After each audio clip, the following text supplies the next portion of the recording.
The next question is, how can I speed up my site? That's an interesting one and very important one, because site speed is a ranking factor, especially if your competitors have faster sites. Nobody wants to wait for a few seconds until a page has been loaded. Everybody wants to have the fastest and best user experience possible. There are new technologies coming into the space, like the headless websites, for example, where speed is probably brought to a maximum. How can you speed up your site? An average site can benefit greatly by, it's probably two things. One is a caching plugin. If you use WordPress, like most of the sites do, there are plugins like WP Rocket or WP Super Cache. And what they essentially do is they grab all the content from the database, which usually takes a little bit of time. They prepare it in a so-called cache or a temporary memory, and then deliver it directly to the page. So instead of people coming to your website and then waiting for the server to respond and grab the information and put it back to them, the server already has it ready, has it prepared in this cache, and can deliver it faster. So this is a quick win for a lot of sites. Another quick win is to take a very close look at images on your site. So chances are the images are bigger than they need to be. There are free websites where you can upload images and download a compressed version of them, like tinypng.com, tinyjpg.com, etc.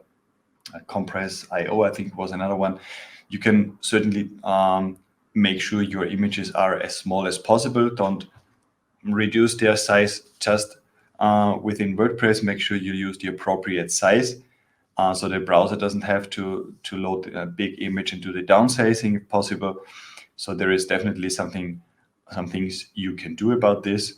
In order to speed up the site, also take a look at its length, because long articles sometimes rank very well, but long articles require you to add a lot of media, a lot of images, a lot of embedded stuff to make it easier and better to read. But this can take quite a while.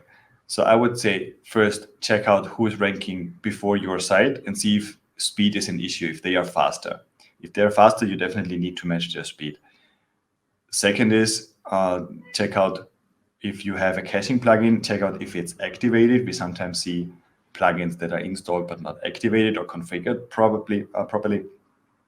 And then take a look at the images. These are the big wins. Afterwards, there are other things you can do, but that might require a programmer to help you optimize the theme you have installed on your content management system, and do some optimizations there. And also, what also works sometimes is to revise if you really need all those plugins you have installed on your installation, and if you need them on all pages. So I've seen pages where they had a slider plugin installed, for example, that was only used on the homepage, but the code at the back end was loaded on every single page. So even on a blog post that did not have a slider, the slider plugin was loaded, and this took time, especially when you have like 20 or 30 plugins installed on your WordPress site. It's going to slow down the user experience, slow down the server when preparing the HTML code that then gets sent to the browser. So that's definitely also an issue. Revise your plugins.